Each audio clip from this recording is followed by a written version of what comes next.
This has been one of the greatest, craziest battles in hip hop history. I mean, I lived through Biggie and Pac, how that ended. Nobody wants to see that again. Lived through Jay-Z, Nas.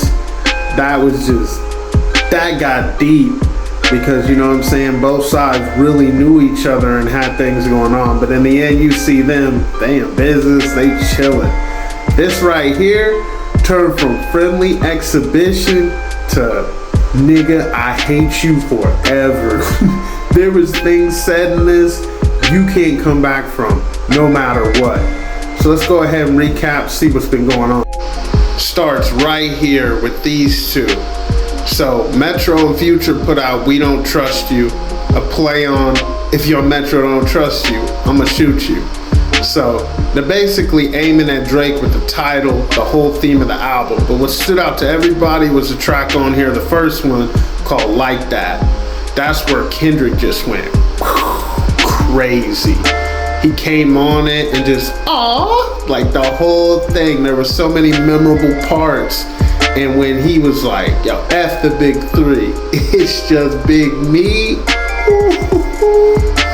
And this reportedly all stems from Drake and, I don't know if it was Drake and Cole or just Drake reaching out for him to get on First Person Shooter, which that song dead and gone now. I will never listen to that song again. It wasn't even that great a song. Big as the Super Bowl, you know what I mean? It was cool, but I guess they wanted him on that. He declined, and then they just started shooting off at him. So he came back with Like That. That was one for the clubs, the streets. I mean, who don't like that song? But supposedly, allegedly, Drake calling around, trying to use power and influence to get the song down and not play it on radio. So yeah, we heard that and we're like, is he gonna respond? And he did. He responded with push-ups, drop and give me 50.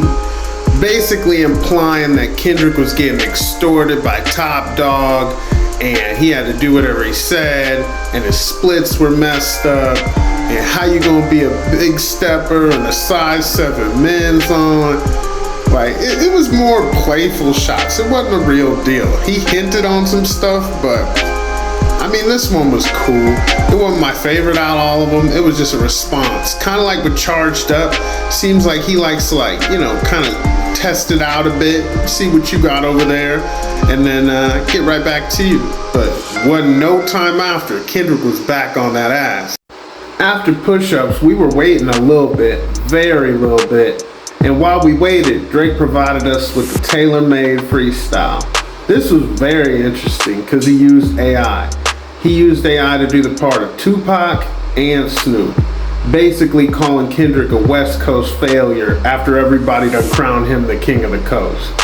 And in it, he tells Kendrick, yo, you gonna see it through this time, ain't no way out of this. It was cool, but in the end, Tupac Estate wound up reaching out like, yo, take that shit down. And later on, Drake would pretty much tell us, yo, Kendrick, you went around crying, trying to get them to sue me and everything else. So it seems like they're both using their influence behind the scenes, you know, for different songs. This was cool. It'll go down as probably one of the most creative disses of all time.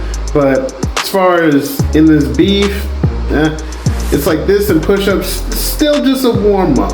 After this, got a little more serious. Next, this is Kendrick's first real shot, Euphoria.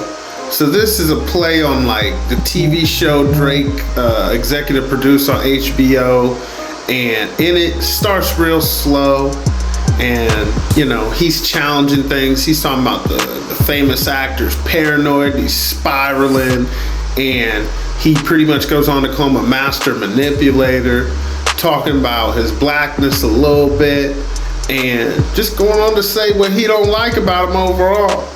You know what I'm saying? You pushing P, let me see if you can push the T. That was a hard line. And there was other little bars in there, but I felt like Kendrick was starting to turn up after this one. But then he came right back after this one with 616 in LA. On 616 in LA, there was a couple things mentioned. One, he talks about academics, DJ Academics. He's like, Ack is compromised. And I feel like Ack tries to keep it not biased, but he's always leaning towards Drake. You'll never forget that. Who's my favorite artist? You already know. He let it be known when TV's on. But, so he got that out. He starts talking about how he's infiltrated Drake's team. He got people on the inside working for him. And that's gonna come up in a later track when he's using some information it seems like he got from inside of Drake's team. Overall, this is cool. Him riding out over a soul sample. It's kind of one of the throwaways of the battle. Like, if this is your favorite song, you'd have to let me know why. It just kind of came and went. But it's just a cool addition. So, after this, things turned up for real, for real. This right here was the shining moment. This was the peak for Drake. Family Matters. Who didn't love that show? If you're a 90s kid, you grew up on TGIF, you already know. But beside that, this actual song, he did a video for it. It was well put together. It's basically like 3 tracks put together where he's just going through the list. He went at everybody who went at him. He just broke it all down. Talking about Rick Ross only jealous because of the Ozempic. How dare you talk about nose jobs. He called ASAP by his name. Rakim talking about you need to go cuddle with Rihanna and she's even going to tell you calm down, which him and The Weeknd, 2 of the most unnecessary people involved in this. Like, y'all niggas just some haters who who really just, we jumping him? That's what that was. So they kind of disgust me. He got him out of here, like, get out of here. Talked about The Weeknd and how he's just a drugged out kid from the north side. He was going off. And he even said, yo, who else on the list? And saying he knew it would always come to this with them. Before he even put this track up, he put out a clip of Denzel Washington, The Equalizer, like, I'm killing all of you. And I'm running through everybody. And I would have to say on this, he did. By the time he got to Kendrick, it got personal. He talked about how one of Kendrick's kids might not be his, it might be Dave Freeze, his managers, and how he moved. He's like, why did you move to New York? That was the biggest question. Supposedly Kendrick's living in New York without his family, has been for over 6 months. And then at the end, he drops the bomb. He's like, yo, you hired a crisis management team to cover the fact that you beat up your queen. Woo! When he said that, I was like, not Kendrick, not the black savior. And then he goes, you dead. And honestly, when I heard this, I was like, he did it, dog. He did it. He got him. I was running the victory lap. I was like, yeah, he got him. Very short-lived. Literally within 15 minutes, this happened. Meet the Grams is one of the creepiest diss tracks ever. It's just a little creepy piano and Kendrick going over it, having a conversation with Drake's whole family. His mom, his dad, his son, him. Breaking down how he feels Drake has all these issues, from gambling to drugs to the biggest issue he put out is allegedly being a pedophile. He's like, dog, you like these little girls, I can prove it. You and Harvey Weinstein are the same. You need to unalive yourself. It was deep and it was wild. But the biggest bomb, I feel like he tried to be Pusha T Part 2. He started talking to an 11-year-old girl and said that he's hiding another child. When he said that, I dropped phone, walked away. I couldn't believe it. I was like, what? You doing this again? How you didn't think nobody would find out? Right after this, Drake's like, yo, help me find my missing daughter. Like, come on. Pretty much dispelling that. And this goes into Kendrick talking about, oh, I got people on the inside. Later on, this is going to come up that Drake's going to say that they fed him this information. I do think it's kind of weird that, I mean, he dropped this like almost instantly, but he lied. He didn't lie. No, yeah, he lied, man. He took some information, he jumped out there and he said it, and people bought it as facts. And just wasn't true. It was a good story in the way he spun it. And if it was true, that would have been the kill shot. But since it wasn't, took points away, big points away. But it almost didn't matter, because right after this, I'm going to say, unless something dramatically changes, this is definitely going to be Song of the Summer.